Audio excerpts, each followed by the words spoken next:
Assalamualaikum warahmatullahi wabarakatuh. Shalom, Om Swastiastu, Namo Buddhaya, Salam Pendidikan.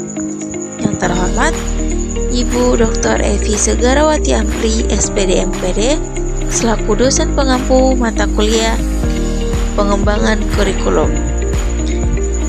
Kami kelompok 3 akan mempresentasikan mengenai tentang refleksi dari hasil observasi wawancara dengan narasumber Bapak Muhammad Ashraf SPD selaku guru wali kelas 5 pada hari Sabtu 25 Oktober 2025.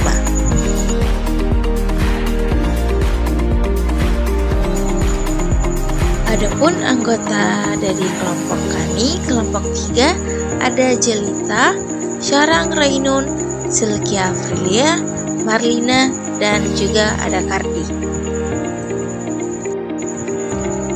Adapun tujuan refleksi yaitu merangkum pemahaman mendalam tentang implementasi kurikulum merdeka, termasuk strategi pembelajaran, tantangan yang dihadapi, dan peluang pengembangan di tingkat sekolah dasar. Dengan fokus utama, perspektif praktis dari guru kelas 5 dalam menerapkan paradigma baru pendidikan Indonesia. Refleksi ini menggabungkan temuan empiris dengan kerangka teori tes UNO 2017 untuk memberikan analisis komprehensif tentang efektivitas kurikulum merdeka. Baik, kita masuk pada pemahaman guru terhadap kurikulum merdeka. Adapun konsep inti kurikulum merdeka. Kurikulum merdeka menuntut kemandirian siswa melalui metode aktif seperti permainan edukatif dan diskusi kelompok, menggeser paradigma dari pembelajaran pasif berbasis ceramah. Perbedaan dengan kurikulum 13 atau K13.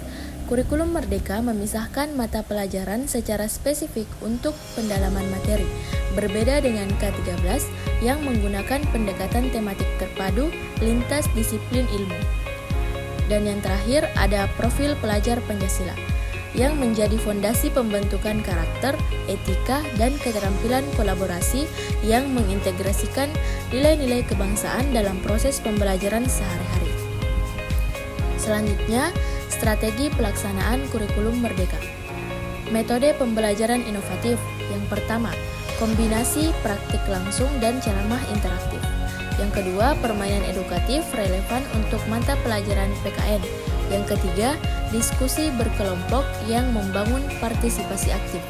Dan yang keempat, kesepakatan kelas untuk menciptakan aturan belajar bersama. Adapun asesmen berkelanjutan, yaitu evaluasi berdasarkan tujuan pembelajaran harian, capaian semester, dan perkembangan karakter sesuai profil pelajar Pancasila. Penyusunan modul, kolaborasi dengan teman sejawat dan pemanfaatan sumber daya digital untuk mengembangkan materi pembelajaran kontekstual. Dan yang terakhir, dampak transformatif. Guru bertransformasi menjadi fasilitator, siswa menjadi lebih aktif, mandiri, dan bertanggung jawab atas pembelajaran mereka. Baik, jadi di sini ada tantangan implementasi kurikulum merdeka. Yang pertama, keterbatasan fasilitas.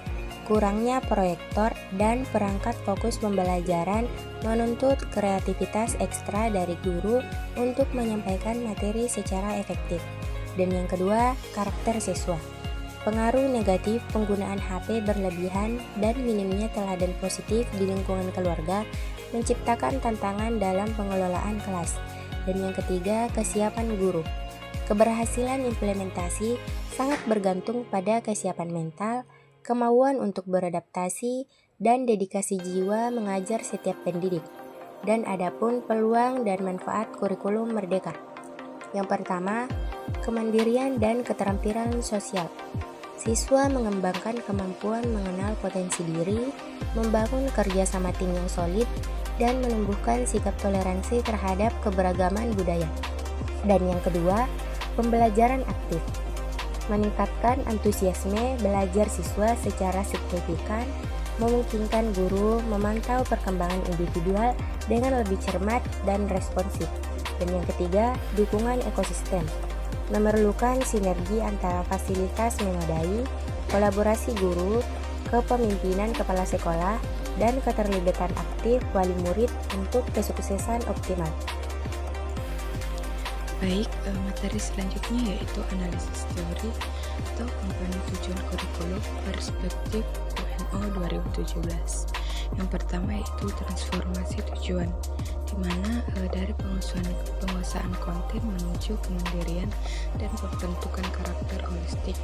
Yang kedua yaitu pemisahan mapel, di mana pemisahan mapel ini untuk capaian perspektif dan terukur. Ketiga yaitu domain lengkap, di mana tujuan kurikulum ini atau analisis teori ini terdiri dari psikomotorik, afektif, dan kognitif. Jadi kesesuaian teori kurikulum Merdeka berhasil menerapkan prinsip tujuan yang jelas dan terukur, menjadikannya fondasi untuk kuat untuk pelajaran bermakna. Selanjutnya itu analisis teori prinsip penerapan kurikulum kerangka UNO 2017 dalam praktik. Yang pertama yaitu prinsip aktivitas dan motivasi, diterapkan melalui metode praktik langsung, permainan edukatif yang relevan, dan diskusi kelompok yang merangsang partisipasi aktif siswa. Yang kedua yaitu prinsip kesiapan belajar, diwujudkan melalui kesepakatan kelas yang memberikan kebebasan belajar dari koridor aturan yang disepakati bersama oleh siswa. Yang ketiga yaitu prinsip individualisasi, implementasi asesmen autentik yang mempertimbangkan perkembangan unik setiap individu, bukan hanya standar kelompok.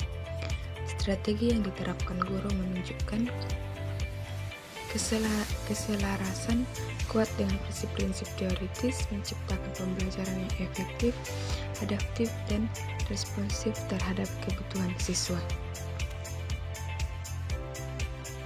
Baik, selanjutnya saya akan menyampaikan kesimpulan dan rekomendasi dari hasil observasi kami. Yang pertama yaitu temuan utama, kurikulum Merdeka terbukti mendorong kemandirian siswa dan pembentukan karakter positif. Namun, tantangan fasilitas dan karakter siswa memerlukan penanganan fasilitas. Yang kedua, implikasi praktis. Keberhasilan implementasi memerlukan kolaborasi erat antara guru, orang tua, dan sekolah. Teori UNO 2017 menvalidasi efektivitas pendekatan kurikulum Merdeka. Yang ketiga, rekomendasi. Peningkatan fasilitas pembelajaran, program pelatihan guru berkelanjutan, dan penguatan keterbatasan orang tua untuk implementasi optimal. Sekian dan terima kasih.